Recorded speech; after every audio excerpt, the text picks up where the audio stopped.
Estamos con la Parashá Shavua, la porción semanal de Pinjas. Pinjas es Fines. En Reina Valera figura como Fines en las Biblias traducidas. Su nombre en hebreo es Pinjas. Está traducido como Fines. Pero estamos conmemorando un Shabbat especial. Este es un Shabbat que se llama Shabbat Mebarjim.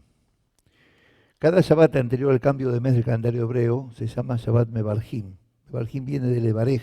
Levarej es bendecir. Un Shabbat bendecido. El jueves 1 de agosto, este jueves que viene, comienza el mes de Ab, del calendario hebreo. Estamos en un tiempo de dolor, de mucho dolor. El sábado 21 por la noche comienza un día de duelo en el judaísmo, que es Tisha B'Av, el 9 de Ab. Es un ayuno de 24 horas como en Kippur.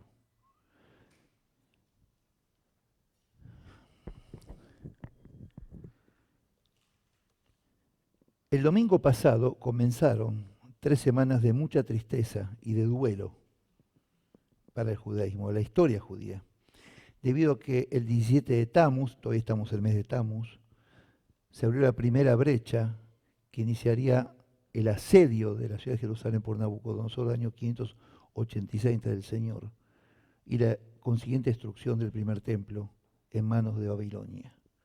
Esto se conmemora el 9 de Ab, que es el sábado 21 por la noche. El ayuno comienza el sábado por la noche y termina el domingo por la noche. En esa fecha se conmemoran las más grandes desgracias en la historia judía. Ya las vamos a enumerar en ese momento. Bueno, yo no voy a estar, las voy a enumerar de Mian. Yo todavía no habré vuelto. Por empezar, la destrucción de los 2 templos fue en la misma fecha. Cuando el becerro de oro y Moisés rompe las tablas, ocurrió en esa fecha. La Kristallnacht, la declaración de la Alemania nazi, cuando incendiaron todos los negocios y sinagogas en Berlín, fue en esa fecha. Las cruzadas, la Inquisición y también el atentado de la AMIA fue en esa fecha. Y muchas más.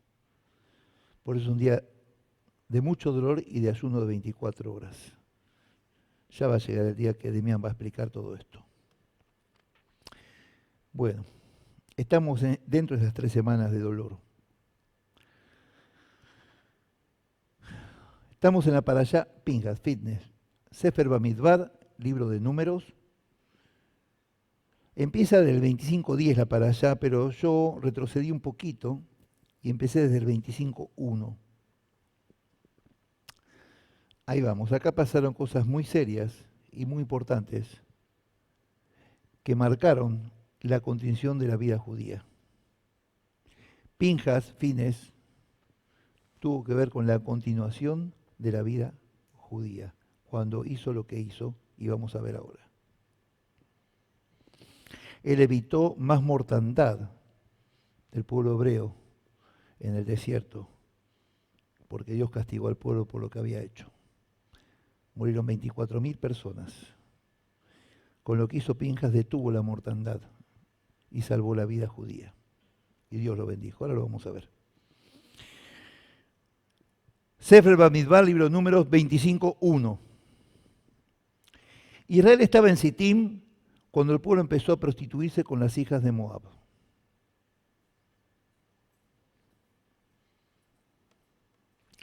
La intención de Balac, cuando llamó a Balaam a maldecir al pueblo hebreo, de alguna forma se cumplió mucho después. Y fue ahora.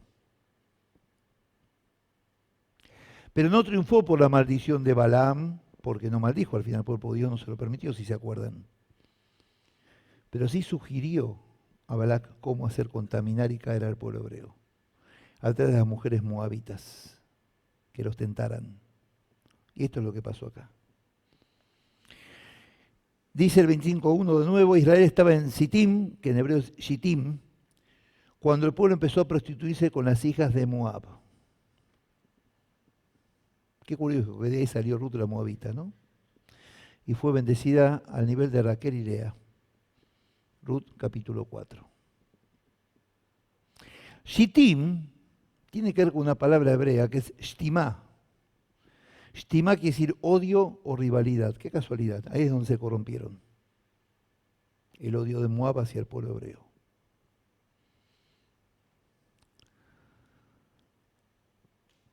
Muchas veces nosotros traemos maldición cuando nos dejamos llevar por los instintos humanos y caemos y nos alejamos de nuestro Dios. Y como nos alejamos de Dios, Él se aleja de nosotros y da vuelta a su rostro y no nos conoce. Esto es lo que conocemos en el judaísmo como el Yetzer Hará, el instinto del mal. Está el Yetzer Hatov, el instinto del bien, y Yetzer Hará, el instinto del mal. Que está dentro de nosotros, dentro de cada uno. El tema es hacia dónde inclinamos nuestro corazón. El hilo que nos separa es así finito, como una hoja de papel. Depende de nosotros eso, de nuestro libre albedrío, hacia dónde decidimos caminar. De nadie más depende. 25:2. Las cuales invitaban al pueblo a los sacrificios de sus dioses. El pueblo comió y se inclinó a sus dioses. Acá no fue Balaam, no fue Balac. Fue el pueblo que se dejó tentar. Así que pensemos muy bien en nuestras vidas. Eso de que es el enemigo que me incita. Pero yo le puedo decir que no. Adán le podía haber dicho que no a Eva. Eva le podía haber dicho que no a la serpiente. Abraham le podía haber dicho que no a Sara cuando le mandó a Agar y tengan a Ismael. Siempre podemos decir que no. El tema es que a veces no preferimos no decir que no porque nos interesa la idea. Y es cuando Dios se aparta de nosotros, pero en realidad no es así. Nosotros nos apartamos de Él. No el de nosotros. Pongamos las cosas en su lugar porque tenemos un Dios de orden. El cuerpo salió del polvo y al polvo vuelve. Por eso en el judaísmo no hay cremación ni nada de eso, ni nichos a la tierra como dice Génesis. El alma vuelve a Dios de donde salió. Todo es un Dios de orden. Dios no hizo a Adán. Primero secó la tierra, las plantas, los animales, después puso al hombre. No creó al hombre para que se ahogue. Ordenó todo y le entregó todo planchadito, lavadito y colgadito. Nosotros tenemos que ser ordenados también. Cada cosa en su lugar y a cada cual lo que le pertenece. Por eso el Señor dijo, da al César lo que es del César. Entonces, si metimos la pata, no digamos Dios me maldijo y no sé por qué. No digamos el enemigo tuvo la culpa. Digamos, yo tengo la culpa de que dejé entrar al enemigo en mi vida y en mi hogar y en mi congregación. Asumamos la responsabilidad de gente. Es hora. Como dice Hebreos, no somos bebés de mamadera, ya somos de alimento sólido. Ya tenemos que estar maduros en el Señor. Por lo menos que llevamos unos añitos.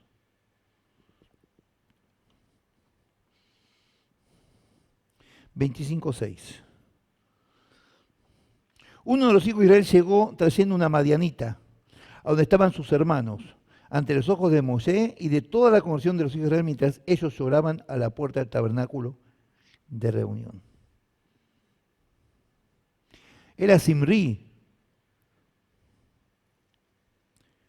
Este varón era de tribu de Simeón, era un líder de tribu.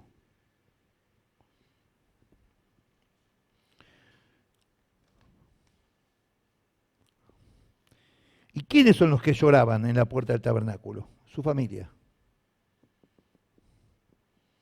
Se la presentó a su familia para que viera que se trataba de la hija de un jerarca de Madián, porque era una princesa madianita esta mujer. Y él todo contento que traía una princesa moabita. Todo contento encima. Todos saben cómo adoraban los moabitas a sus dioses con el incesto en los templos. Así nació Moab, hijo de una hija de Lot con Lot.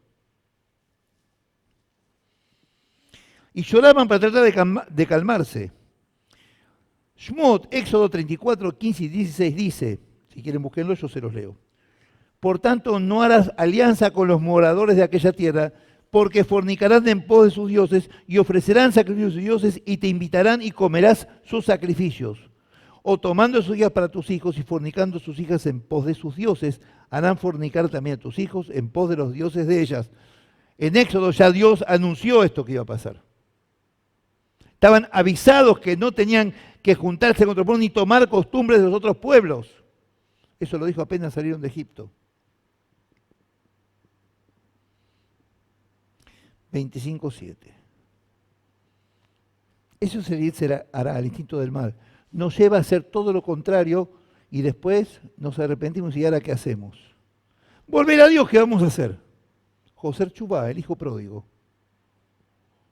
Pero en un arrepentimiento verdadero, de corazón, no para salir del apuro. 25:7. Al ver estos fines, Pinjas, hijo de Eleazar, hijo del sacerdote Aarón, se levantó del medio de la congregación, tomó una lanza en su mano.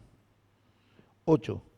Entró tras aquel hombre de Israel a la tienda y los traspasó a ambos por el vientre, al varón de Israel y a la mujer. Y cesó la mortandad de los hijos de Israel. Por esto dije que gracias a esto continuó la vida judía. Si no, se hubiera exterminado todo el pueblo completo. Si esto no hubiera pasado. Por eso, a mí a veces me dicen que soy duro en la congregación. Y no tan pocas veces. Vamos a hablar de los celos de Dios acá. Ser celoso de las cosas de Dios. Este varón trajo una mujer moabita y casi hace que Dios extermine a todo el campamento. Y se terminaba el pueblo hebreo. Los mató. Por eso en las congregaciones hay que expulsar al que viene a maldecir con actitudes. Sin contemplación. Sin contemplación. Esto hizo Pinjas. Si él me viene a contar que alguien dijo algo, está bien, porque yo soy el que dirige esta congregación. Pero eso de andar con cuentos pudre una congregación. Cuando nos viene a contar cuentos no hay que escucharlos. Hay que ir a los ancianos o al rabino o al pastor en las iglesias. Miren que tal persona está trayendo cuentos y chusmerío. Porque es la única forma, todos tenemos que colaborar en cuidar esto. Esta es casa de Dios y la casa donde alabamos al Señor. Y es casa para todos nosotros, la tenemos que cuidar entre todos. No, yo no voy a denunciar a alguien porque queda feo. No. Queda feo lo que están haciendo.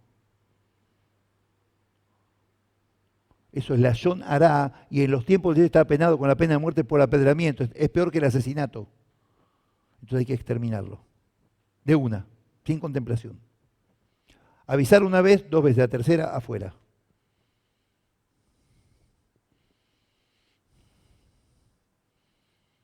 Tomar la decisión correcta, el momento correcto es lo que hizo Pinjas. Por ejemplo, los hijos de Aarón, cuando encendieron un fuego extraño, fueron eliminados por Dios. Y eran sacerdotes, eran Kohanim. Y eran los hijos de Aarón, directos, no descendientes, los hijos directos. Y Dios no tuvo contemplación. Y Aarón se quejó, en las Escrituras dice algo que Aarón se quejó, dijo algo, nada. No lo juzgó a Dios, no se enojó con Dios. Todo lo contrario, entendió que lo que hizo Dios tenía que hacerlo. Hay que dar ejemplo. Acá Pinjas es bendecido por Dios. 25:11. Fines, hijo de Eleazar, hijo del sacerdote de Aarón, ha hecho apartar mi furor de los hijos de Israel, porque ha mostrado entre ellos un celo como el mío. ¿Qué celo mostró? De cuidar las cosas de Dios y cuidar a su pueblo. Celo como el mío, dijo Dios, porque Él también es celoso, es un Dios celoso. Cuida a lo suyo y lo suyo somos nosotros, gente. Nosotros tenemos que cuidar las cosas de Dios y Él cuida nuestras cosas. Es un intercambio, un ida y vuelta. Si uno no responde, el otro no va a responder. Porque ha mostrado entre ellos un celo como el mío, por eso yo no he consumido en mi celo a los hijos de Israel, por lo que hizo este hombre. Esta fue una situación de emergencia. Lo mismo pasó con Elías y los profetas de Baal. Los ejecutó a todos. Son situaciones de emergencia, no es que esté permitido hacer esto todo el tiempo. Acá no vamos a matar a nadie. La persona se suicida sola. Se muere espiritualmente cuando se aleja de Dios. No hace falta matar a nadie.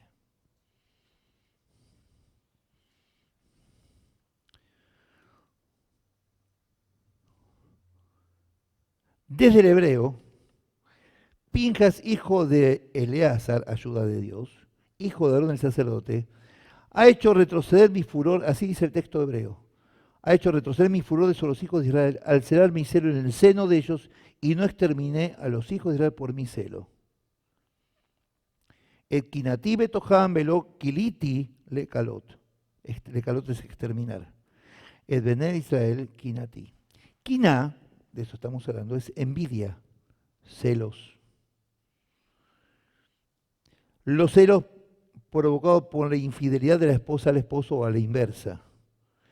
Es como los celos de Dios por su pueblo cuando se corrompe con otros dioses. Por eso a Oseas lo hizo casar con una ramera, para que sientan en carne lo que es la prostitución, como ellos se prostituían con su Dios.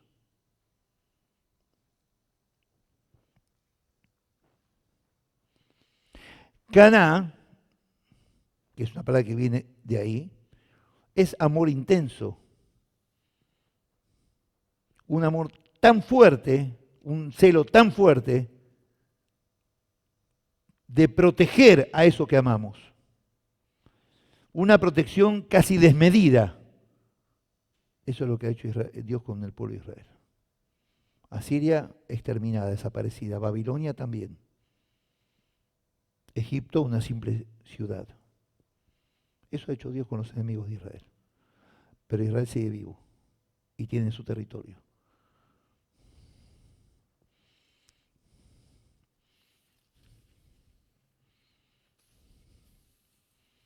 Esa quiná, ese caná viene de la abá, del amor de Dios por los suyos. De esa forma nos ama. Y si tendremos prueba de cuánto nos ama, que entregó a su Hijo por nosotros. Mire si tendremos prueba de cuánto es su amor. Inimaginable para nosotros, incomprensible para nosotros. Es el Dios que nos eligió y al que le dijimos sí. La palabra caná forma el valor numérico de 157. Y sumando llega a la cifra de 13, y sumando la cifra de 13 llega al 4, que es Abba. Abba suma la cifra de 13 y el número 3 suma 4, como Kiná. Y de ahí tenemos la letra Dalet, que es una D, con la que comienza la palabra Da, que es la sabiduría de Dios. Es decir, todo esto tiene que ver con el amor y la sabiduría de Dios. No voy a empezar a explicar Kabbalah y Gematria ahora acá. De eso estamos hablando. Y si invertimos la palabra da, que es sabiduría de Dios, tenemos la palabra ed, que representa testigo. Testigo de la palabra de la sabiduría de Dios y de la palabra de Dios entregada en Monte Sinaí. Eso somos. Nosotros somos los únicos testigos. Ningún otro se entiende lo que estoy diciendo, ¿no? Todos me entienden muy bien. No hay otros testigos de Dios. El pueblo hebreo es el testigo. El que estuvo en Monte Sinaí es el pueblo hebreo, mi pueblo. Ningún otro es testigo de nada. Así que con fantasías a otro lado. Quedó claro lo que estoy diciendo, ¿no? Hay un antagonismo entre el amor y la quiná de Dios, ya que la quiná de Dios es el enojo de Dios por la deslealtad de su pueblo. Pero el enojo es por el amor, como que hay momentos que van de la mano. Porque Él se enoja con nosotros para corregirnos. ¿Y por qué nos quiere corregir? Porque nos ama y nos quiere ver caminando sus sendas. No es una contradicción. Se enoja para corregirnos con cualquier padre que ama a sus hijos o madre. Y los que son padres, madres, abuelos y demás, lo saben muy bien de qué estoy hablando.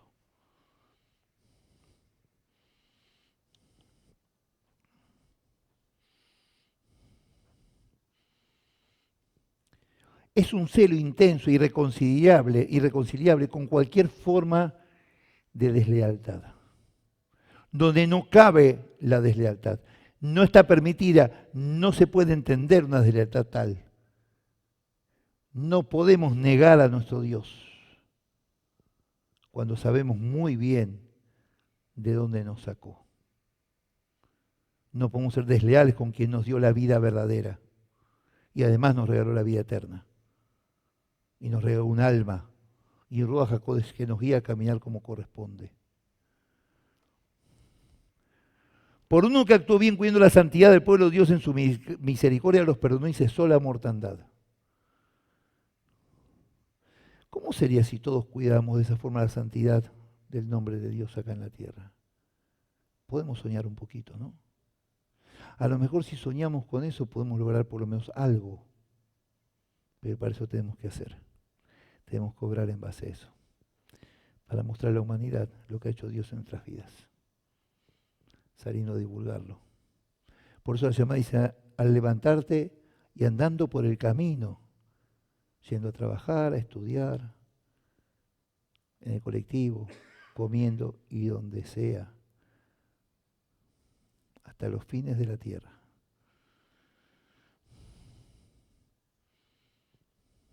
¿Saben cuántas familias estarían salvadas? ¿Cuántas congregaciones no se habrían destruido?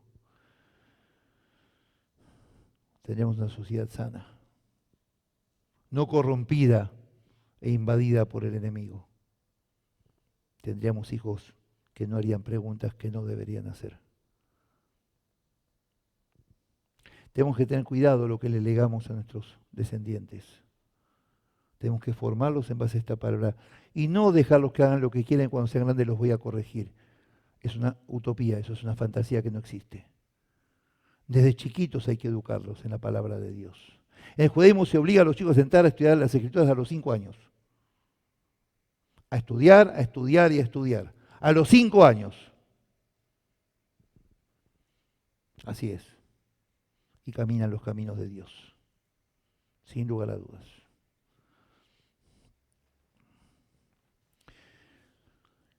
Pinjas en su celo por las cosas de Dios mató a los que mancillaron el campamento. Y mancillaron a Dios al hacer lo que estaba prohibido. Hay veces que tenemos que tomar decisiones drásticas, pero eso sí, tenemos que estar seguros que es la guía de Dios y del Ruach HaKodesh, y no nuestros intereses o nuestras intenciones o meter algo en nuestros sentimientos, porque ahí estamos en pecado. Hay que escuchar muy bien y ver muy bien las señales de Dios, porque Él nos habla y nos da señales. Pero tenemos que tener el tiempo necesario para prestar atención a eso desde acá, no desde acá, y no desde acá. Hay que ver con el corazón. Hay que buscar y estar con los radares puestos a las señales y las demostraciones de Dios, a quien nos pone al lado, una palabra, algo. No correr rápido para no entender nada. No leer las Escrituras a 180, me leí 200 versículos, qué bárbaro, soy un grande estudioso de la Torah. Leamos un versículo, pero bien entendido. Mis alumnos del instituto saben de qué estoy hablando. Saben de qué estoy hablando. Podemos estar 1 hora y media con un versículo. Pero ese versículo nadie se lo olvida más. No repetirlo como lorito, por ahí no se te acuerdan las palabras, pero sí lo que está diciendo. Y eso es lo importante. Lo que hay abajo escondido. Hay que rascar lo que Dios nos está diciendo.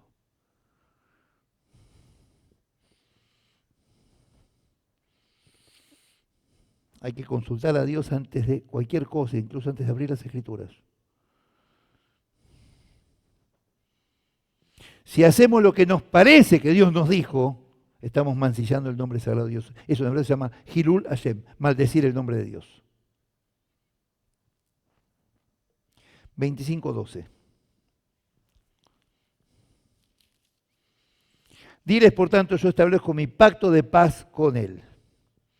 Acá hay algo muy interesante. Tenemos que hablar de hebreo para que entiendan este versículo. Este versículo. Esto es un mensaje con estudio. No se pueden separar, gente. Así que desayunamos juntos. ¿Está bien para todos? Hay colchones por ahí preparados y todo. Dile, yo establezco mi pacto con él. 25:12 de Números. En hebreo dice, termina el versículo diciendo, noten lo et briti shalom. Le doy a él mi pacto de paz. Briti es mi pacto, brit es pacto. Pero hay algo curioso en la escritura hebrea, en la Torá, en el texto hebreo. La palabra shalom tiene la tercera letra, es una vav, en el castellano sería una V corta, es un palito con un puntito.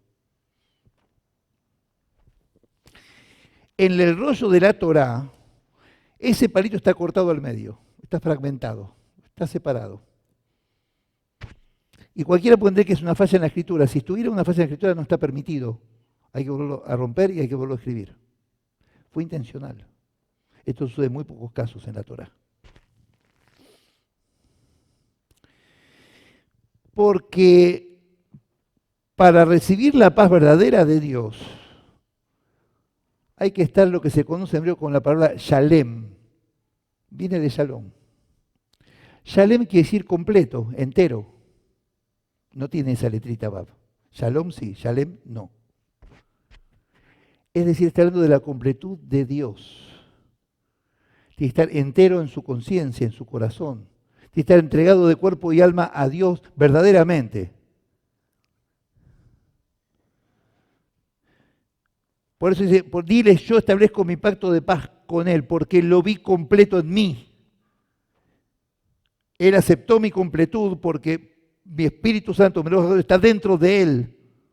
Y Él lo ha cuidado al hacer lo que hizo. Por ahí es complicado, pero creo que se está entendiendo lo que estoy diciendo.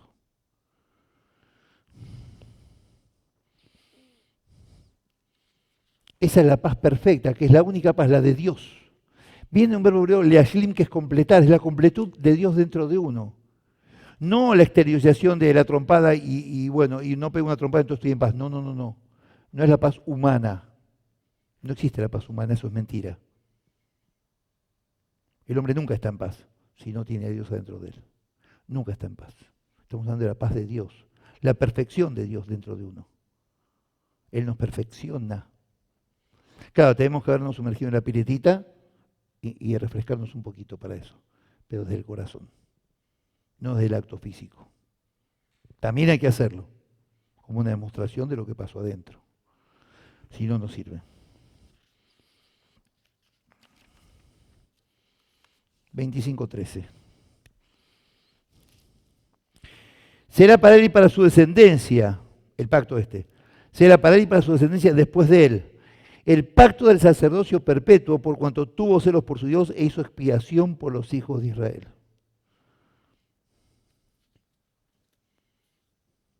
Como el Señor, celoso de las cosas de Dios, hizo expiación por todos los hijos de Dios, ¿no? El Señor hizo expiación por todos nosotros y se entregó. No olvidemos nunca eso. Hasta antes de este momento el sacerdocio era solamente para los descendientes de Aarón y a partir de acá también para la descendencia de Pinjas. Y toda su descendencia por su celo de las cosas de Dios. Dios prometió a Pinjas paz y protección de cualquiera de los parientes de Zimri que intente matarlo en venganza. Según el Midrash, según las enseñanzas rabínicas, eso es el Midrash,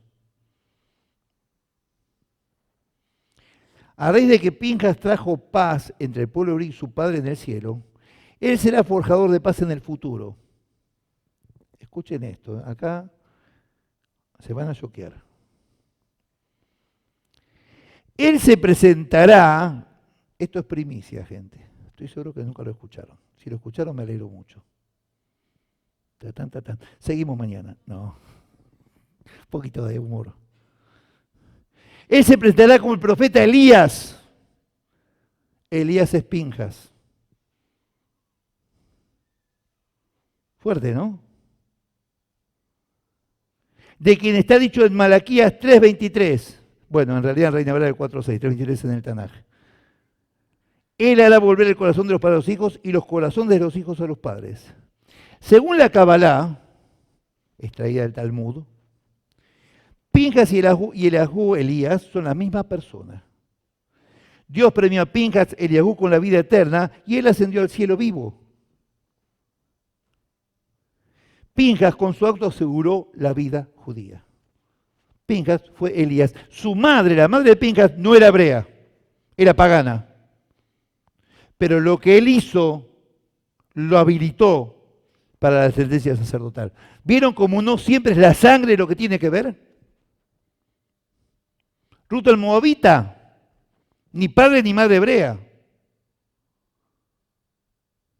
El capítulo 4, al final del libro de Ruth, dice que fue equiparada a Raquel y Lea, las matriarcas, y fue bendecida por todo el pueblo cuando Booz se casó con ella, por lo que hizo con su suegra, Nomi.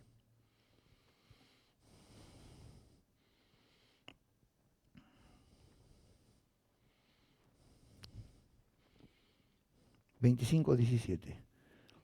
Hay que dar ejemplo, gente. No importa de dónde vengamos, hay que dar ejemplo y vamos a bendecir a las generaciones venideras. Pero hay que cuidar muy bien. Hay que dar a los chicos de chiquitos. Tengan en cuenta que los chicos van a ir a un colegio donde todos los compañeritos no son creyentes, el 90%, y van a sufrir mucho por ser los diferentes. Hay que prepararlos, hay que fortalecerlos. ¿Es así, no, Fiorella?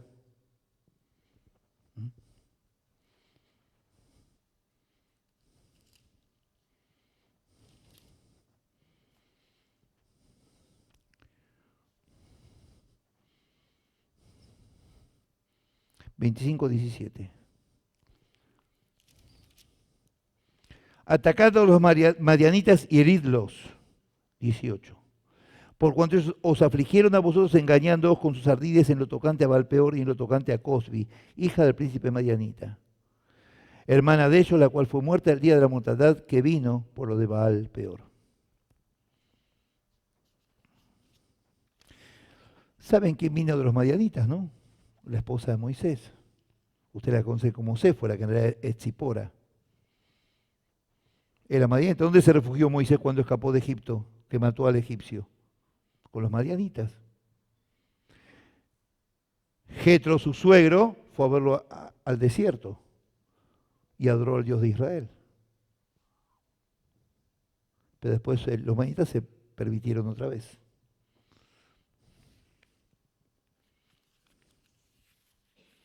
Dios no permite que nadie se atreva a meterse con su pueblo. De la misma forma, el pueblo tiene que ser celoso de sus cosas. Pero también Dios toma medidas con los de su pueblo, los que tratan de pervertir a su mismo pueblo. Por eso se les dice, allanad, allanad, no pongáis piedra de tropiezo en el camino de mi pueblo. 27, 12 y 13, Dios hace subir a Moisés y le muestra por qué no va a entrar por las aguas de Meribá y todo eso que ya conocemos. 27, 16.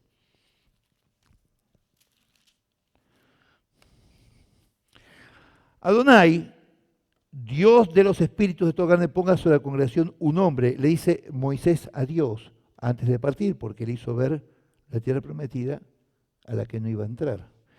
Entonces Moisés, en vez de recriminarle a Dios y quejarse y echar la culpa al pueblo, lo que está pidiendo a Dios que ponga un hombre que sepa guiar a su pueblo. Lo único que le importaba a Moisés, que su pueblo esté bien. No le importaba lo que le iba a pasar a él. No le preocupaba eso.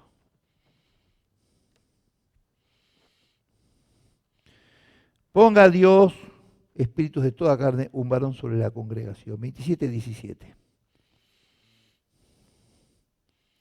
Que salga delante de ellos y que entre delante de ellos, que los saque y los introduzca para que la congregación de Adonai no sea como rebaño sin pastor. Y eso porque los reyes paganos no salían a combatir con su pueblo, se quedaban en sus palacios y que mueran los soldados. Por eso, que salgan con su pueblo. Los reyes de Israel salían con su pueblo a combatir. Iban al frente con su pueblo. Por ejemplo, David, ¿no?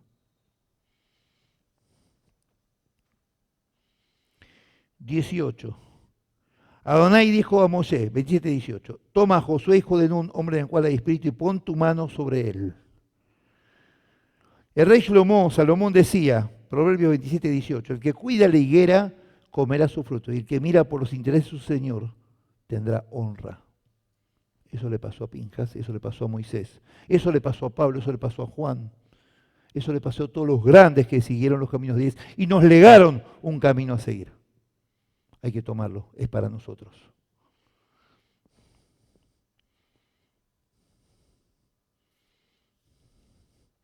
Éxodo 33:11 dice, mas su asistente Yehoshua bin Nun, Josué, no se apartaba de en medio de la tienda.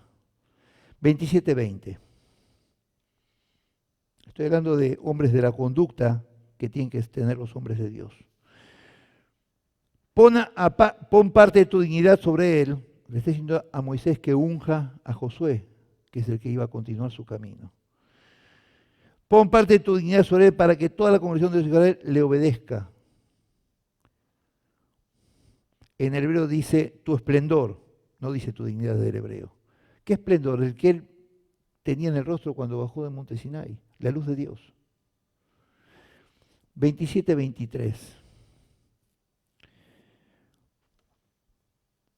En el 27-18 le dice Dios a Moisés, toma a Josué, hijo de Nun, hombre en el cual el Espíritu, y pon tu mano sobre él. El 27-23 dice, puso sobre él sus manos y le dio el cargo como Adonai había mandado por medio de Moisés. Dios le dijo que ponga su mano, pero Moisés puso las dos manos. Lo bendijo más todavía. Es decir, este desgraciado va a ocupar mi puesto y yo no voy a entrar y él va a entrar, se lleva todos los logros que yo, 15 cree que es este. Eso haría cualquiera de nosotros, ¿no? Ni una palabra de queja, al contrario, lo bendijo doblemente a Josué. Y fíjense que mientras vio Josué, el pueblo caminó como correspondía en los caminos de Dios, durante toda la vida de Josué.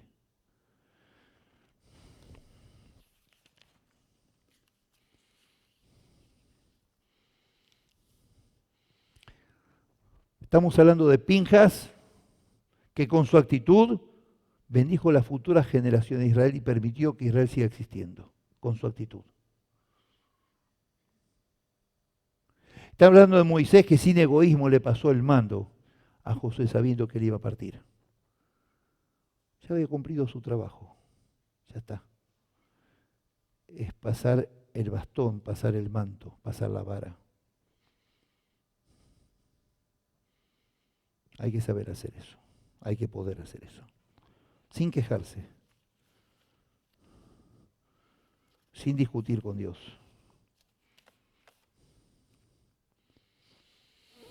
No es fácil, es duro. Vamos a ir a Primera de Reyes, a partir del 19-14.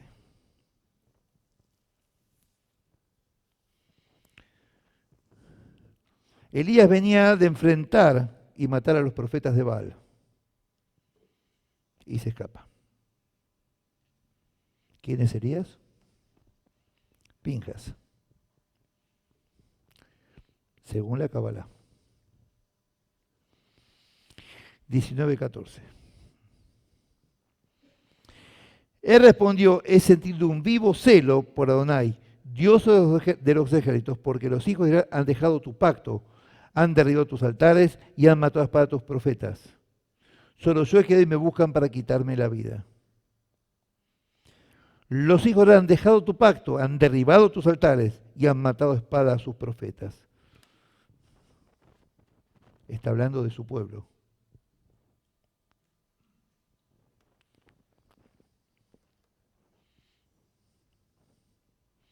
(19-15). Adonai le dijo, ve, vuelve por el mismo camino hacia el desierto de Damasco. Llegarás y ungirás a Hazael como rey de Siria. Dicen que Dios destituyó a Elías por haber juzgado al pueblo de Israel. Y nadie lo puede juzgar, solamente el Señor. Él habló mal del pueblo de Israel. Él está diciendo a Dios lo que hizo su pueblo. ¿Dios precisa que le recordemos lo que hacen otros? Esta es la pregunta. ¿Dios necesita que nosotros le hagamos de secretarios?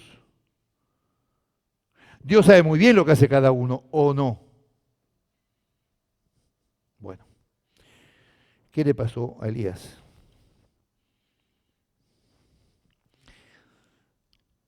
Isaías 6, 5 y 6 dice, cuando el serafín le pone un carbón encendido en los labios, cuando dijo, ay de mí que soy muerto porque siendo hombre inmundo de labios y habitando en medio del pueblo que tiene labios inmundos, han visto mis ojos al rey Hashem de los ejércitos.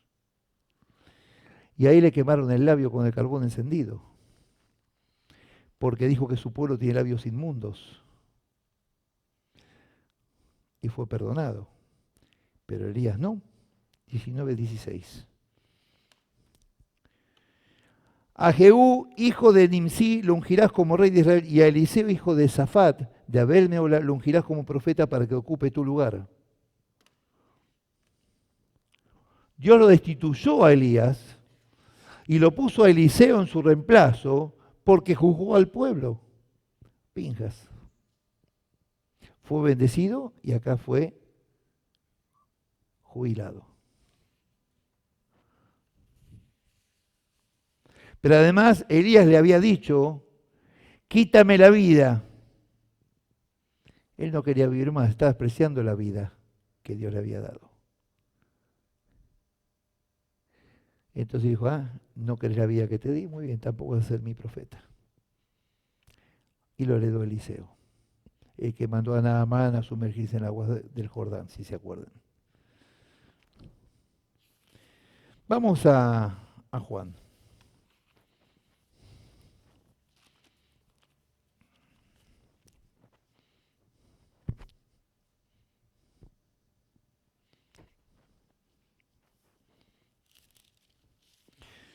Juan 2:13.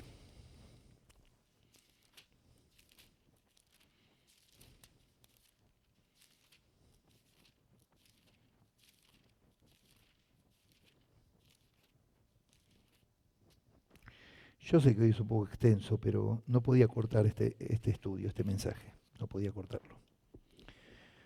Falta poquito igual. 2:13.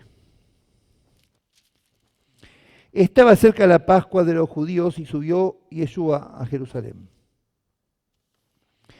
Se acercaba a Pesaj y todo el pueblo de todos los lugares llegaban para traer las primicias, las ofrendas, sacrificios durante los 7 días de festividad.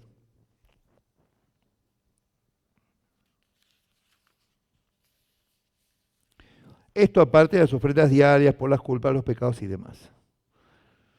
Pero los momentos más importantes eran las fiestas de peregrinación, Pesaj, Sucot y Shavuot, las 3 fiestas de peregrinación, la Pascua, el Pentecostés y la fiesta de los tabernáculos. Porque todo Israel venía a traer los diezmos, ofrendas y sacrificios al templo. De todos los lugares, incluso gentiles de otros países que venían a conocer el templo. 2:14.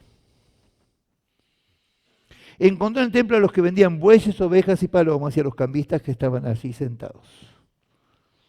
¿Viste? ¿Vieron estos ahí en el microcentro? Cambio, cambio, cambio. Esto era peor. Estos son ángeles. ¿Van a ver? Estos son una muestra gratis de lo que era acá el templo, la casa de Dios. En esta festividad, ya que era la época de la liberación, se llenaba familias judías de todas partes, incluso del exterior. A los líderes del templo dejar entrar a los cambistas y mercaderes, se congestionaban más todavía los accesos al templo, pues estaban los puestitos, las mesitas, como la recobraron, se vieron todos los manteros, algo así. Estos comerciantes estaban ubicados en el atrio de los gentiles. ¿Se acuerdan que si vieron la maqueta alguna vez, estaba el atrio de los gentiles, el atrio de las mujeres? Bueno, los comerciantes estaban en el atrio de los gentiles. Permitieron esto como ayuda para los adoradores y una forma de mantener el templo, es decir, los ingresos permitían mantener el templo, porque parte iba para el templo. Los líderes no se preocupaban ni le daban importancia al hecho que los comerciantes ocupaban el lugar de los gentiles. O sea que a los gentiles les costaba entrar porque estaban todos los cambistas ahí. Y al Sanedrín no le importaba mucho esto, la verdad.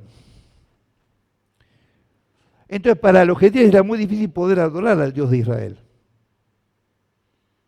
Porque el motivo fundamental del templo era adorar al Dios de Israel. Es como si acá dividiera acá los gentiles, acá los judíos, y ahí pongo yendo a mujeres, cosas que no puedan ni sentarse. Algo parecido. Bendito Dios, acá no pasa eso y somos todos iguales. Esto fue uno de los motivos que le molestó al Señor. Y lo alteró y mucho. El hecho que la gente que quisiera adorar al Padre no pudiera hacerlo cómodamente. Porque los comerciantes estaban ahí metidos. Y estaban ahí metidos para que al pasar les compraran. Los impuestos del templo tenían que pagarse con moneda local. No se podía pagar con moneda extranjera. Por lo tanto, los extranjeros tenían que cambiar el dinero con los cambistas.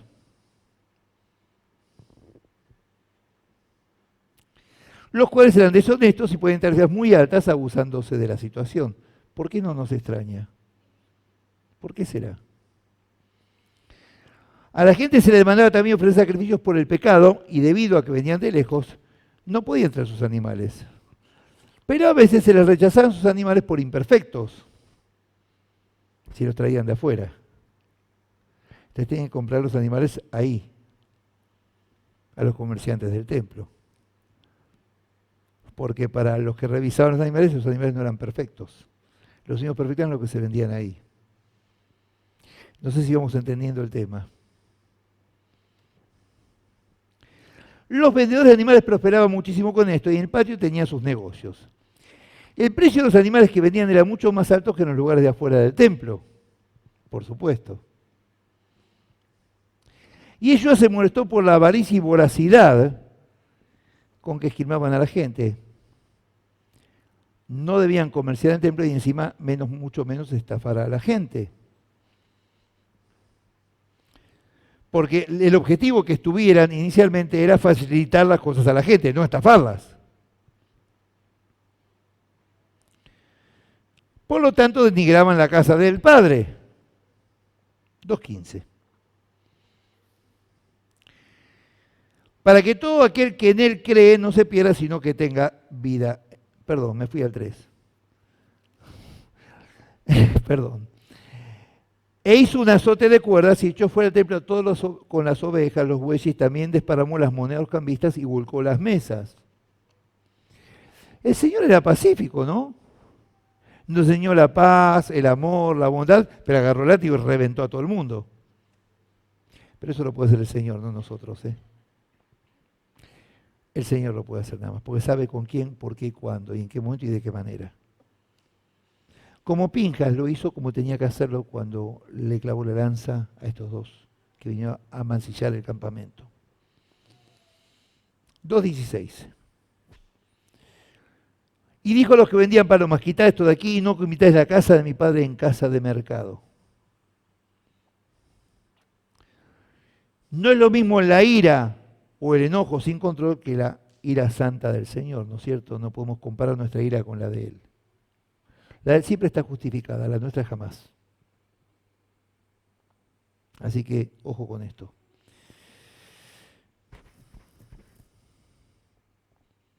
Si esta ira se siente por el pecado y la maldad y la controlamos sanamente, está bien. Pero si es por cosas humanas personales o triviales y me engrané y le reviento la cabeza a alguien, no está contemplado entre los perdones de nuestro Señor. Mateo 21:13 dice, y les dijo, escrito está, mi casa, casa de oración será llamada, mas vosotros la habéis hecho cueva de ladrones. Isaías 57, un versículo que yo amo, y dice, y yo los llevaré a mi santo monte y los recrearé en mi casa de oración, sus holocaustos y sus sacrificios serán aceptos sobre mi altar, porque mi casa será casa de oración para todos los pueblos. Mateo 21:13 y Isaías 57 dicen casi lo mismo. Qué casualidad. Mateo, que era levita, qué casualidad, perteneció al Sanedrín. 2.17, falta poco, 4 horas más.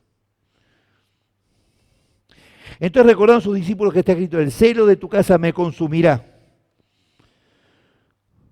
Y ellos interpretó esto como un insulto a Dios y por eso fue enérgico. Y lo era, claro que lo era.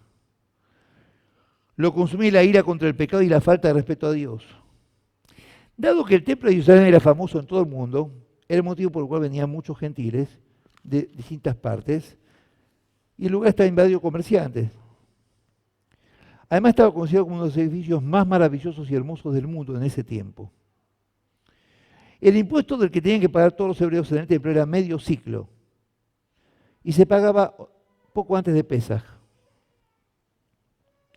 Un mes antes de Pesaj se instalaron los puestos en todos los pueblos y aldeas donde se podía pagar en dinero, pero después de ciertas fechas se podía pagar solamente en el templo.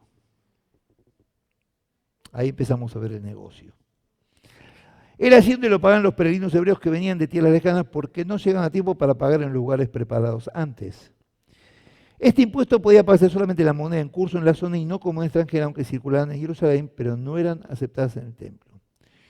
No se podía pagar con monedas de menor valor ni con monedas deformadas, sino solamente monedas de plata pura. Había distintos materiales de monedas, pero acá solamente la de plata pura. Había de cobre, había de...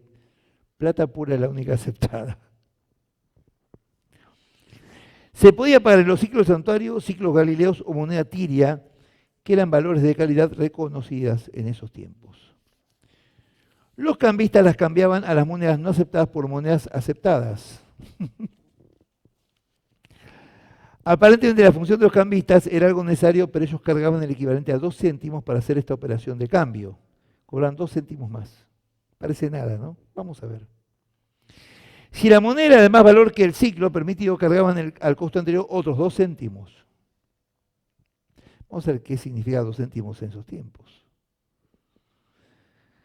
Con esto muchos peregrinos tenían que pagar no solo su medio ciclo, 9 céntimos, sino otros 2 céntimos de comisión, y comparándolo con el salario de un trabajador, que era de 6 céntimos al día.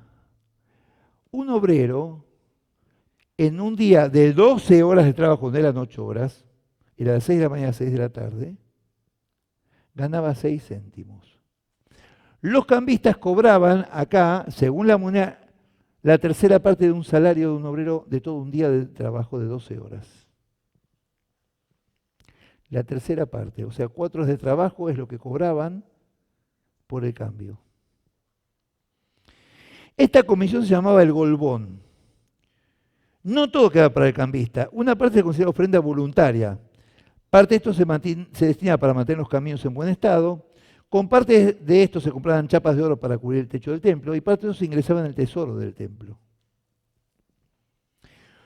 No era un abuso en su totalidad, pero sí se prestaba al abuso. Se prestaba a la explotación de los peregrinos que venían a adorar a Dios. Los cambistas lograban tremendos beneficios, por supuesto. Como pasaba con los publicanos, de donde salió Pablo. Las palomas entraban cuando una mujer venía a purificarse después del parto, cuando un leproso venía que se le certifica curación. Era fácil comprar animales fuera del templo, pero los animales que se ofrecían tenían que ser sin defecto. Y ahí es donde aparentemente no eran perfectos los que revisaban. Bueno, las palomas, afuera, un par de palomas podía costar 5 céntimos, un par de palomas. El salario de un obrero de 12 horas era 6 céntimos. Si no cobraba uno los 6 céntimos ese día, él y su familia no comían. Era lo mínimo necesario para comer un día. Las palomas podían costar 5 céntimos y adentro, eso afuera, adentro, 150 céntimos. ¿Se entendió? Hagan ustedes la división 150 dividido 6. ¿Cuántos días trabaja un obrero?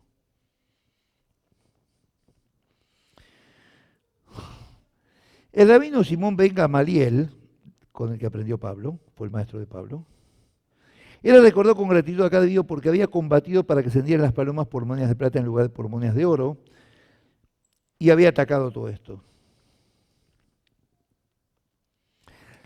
Parte de estos negocios se llamaban los bazares de Anás.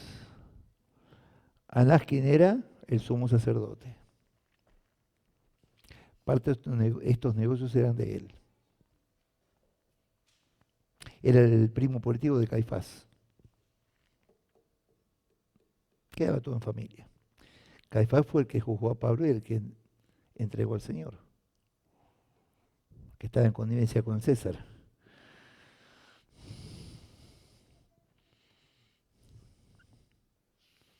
Bueno, esto lo quiso montar en cólera al Señor.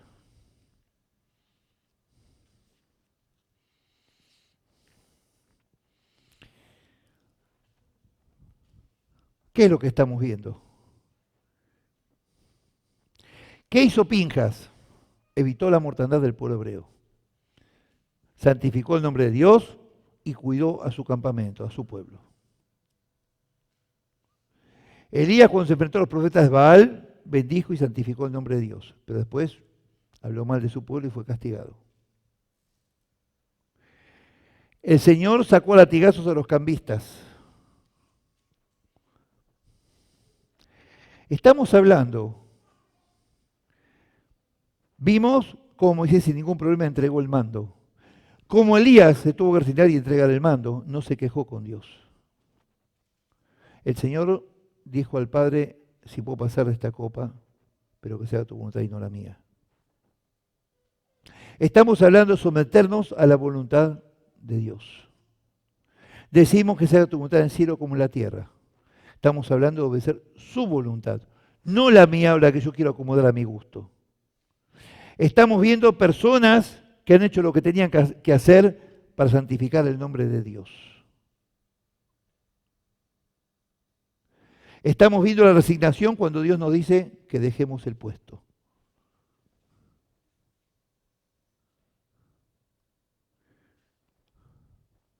Estamos viendo que la justicia de Dios no tiene límites. Porque así como el Señor nos enseñó la mansedumbre, el amor y poner otra mejilla, reventó a latigazos lo que había que reventar a latigazos, haciendo algo parecido a lo que hizo Pinjas.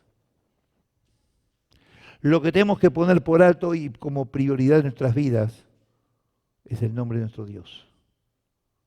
Es el primero de los mandamientos. En todo momento santificar su nombre, no importa lo que esté pasando. La sumisión a los mandamientos del Señor, a los mandatos del Señor. Escuchar la guía del Ruach HaKodesh. Obediencia, respeto, honor. Kabod, la palabra kabod es honra, respeto, gloria. Son las tres excepciones de la palabra kabod. Lo que bajó en el Mishkan, en el tabernáculo, y lo que bajó en el primer templo es la gloria de Dios, el kabod, no la esquina. Honrar esto. Obedecer sus mandatos. Ser humildes en obediencia a nuestro Señor. Y seguir su perfecta voluntad. Y en todo momento santificar su nombre con cada acto nuestro. En donde hacemos algo indebido, estamos mancillando su nombre. Estamos mancillando a nuestra familia y a nuestra congregación. Si aceptamos cualquier cosa extraña en nuestra congregación, estamos mancillando la casa de Dios. Eso es lo que hizo el Señor, sacar a latigazos a los que estaban mancillando la casa del Padre. Tenemos que cuidar la casa del Padre, tenemos que cuidar nuestra casa también. Que no entre nada ajeno a Dios, si queremos entregar nuestra casa al Señor. Y todo lo que sea de maldición afuera. Ninguna contemplación. En cualquier lugar que pisemos. Estamos hablando ser celoso de las cosas de Dios. Desde la puerta de calle hasta el techo, cada cosa que hay acá adentro es de Dios. Desde el papel higiénico hasta cualquier tijerita que esté por ahí tirada. Este lugar es de Dios. Y todo hay que cuidarlo entre todos. No comer en las sillas porque son tapizados que se manchan. No dejar, si uno pasa y ve algo en el piso, hay que levantar y tirar a la basura. Nadie se va a morir por eso. En los baños tira el papelito dentro del tachito. Se lavan las manos y dejan los papeles en el piso y el tacho está al lado. Esto es casa de Dios. No es mi casa. No es la casa del grupo de alabanza, ni de Laura, ni de Claudia. Es la casa de nuestro Padre. Y todo el que viene tiene que entrar con respeto, cuidando las cosas de Dios. Desde su nombre, su palabra y su lugar físico. Cada lugar hay que santificarlo. Donde pisemos, tenemos que mostrar respeto y santidad. Tenemos que ser testimonio en el colectivo, en la calle caminando. Cuando hablamos con alguien, siempre con amor y respeto. Y si nos provocan, callarnos la boca y seguir nuestro camino. Y orar por esa persona. No aceptar enfrentamientos de ningún tipo, confrontaciones de ningún tipo. No invadir a nadie imponiendo el nombre del Señor. El amor al prójimo, respetar al prójimo. Eso es lo que estamos viendo acá. Tenemos que entender que hay una sola forma de poder ser bendecidos y bendecir a otros. Caminando sus caminos y cuidando cada cosa de él y cada palabra y cada minuto. Ver, de estudiar las Escrituras para poder entenderlo mejor, testificar mejor, con más excelencia. Estamos hablando del que nos dio la vida y del que nos dio lo que somos, lo que tenemos, y lo que nos dio la familia, los amigos, la congregación o lo que sea. Es lo más importante en nuestras vidas, más que los hijos, que el esposo o la esposa, los padres, porque esos padres, esos hijos, esos hermanos que tenemos, nos lo dio Él. Es por su misericordia que tenemos cada cosa que tenemos. Que el Señor les bendiga.